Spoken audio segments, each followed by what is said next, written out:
Why is it that those with a divine assignment often face the most intense inner battles, especially when it comes to lust? It's the war nobody wants to admit they're fighting. Quiet, shameful, exhausting. But this struggle is more widespread than you might think.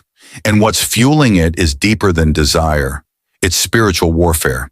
If you've been feeling tormented by this hidden fight, you're not weak, and you're certainly not alone. In fact, this very battle could be a sign of your spiritual importance. Let's unravel what's really going on here. From Genesis to Revelation, the Bible shows us that being chosen doesn't mean being immune. Joseph, tempted by Potiphar's wife, David, entrapped by his own eyes, Solomon, the wisest man, undone by forbidden love. Each of them was marked by heaven, and yet fiercely targeted. But have you ever asked why? Why does lust chase after those who are set apart? Why does this temptation hit the ones carrying destiny? Because this is not just flesh. It's a fight for your future. Ephesians 6:12 reminds us, we wrestle not against flesh and blood, but against principalities, against powers, against the rulers of the darkness of this world.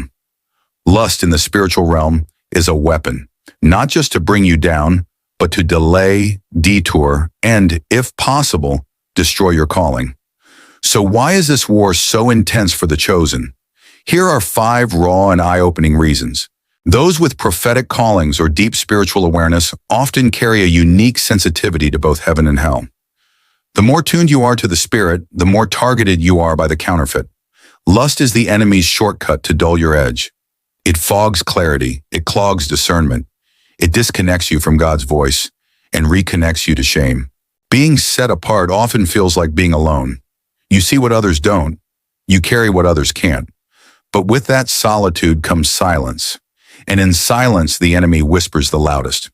Without strong spiritual fellowship or accountability, lust festers in the shadows.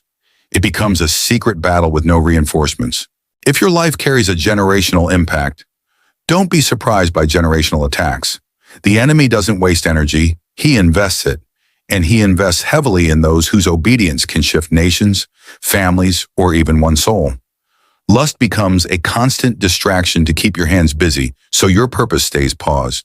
Many chosen ones carry trauma, rejection, or abandonment from earlier seasons.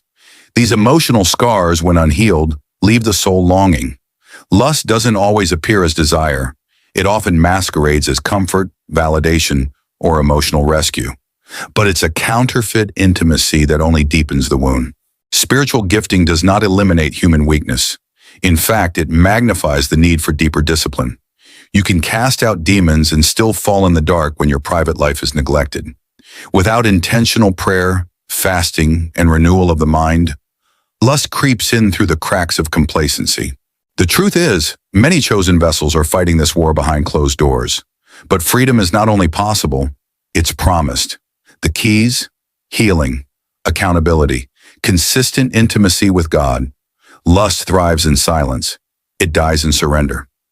The devil's plan is to keep you bound, but God's power is ready to restore, renew, and release you into your full calling. So here's the final question. Will you rise up and fight this battle, or will you let it write your story? The choice is yours.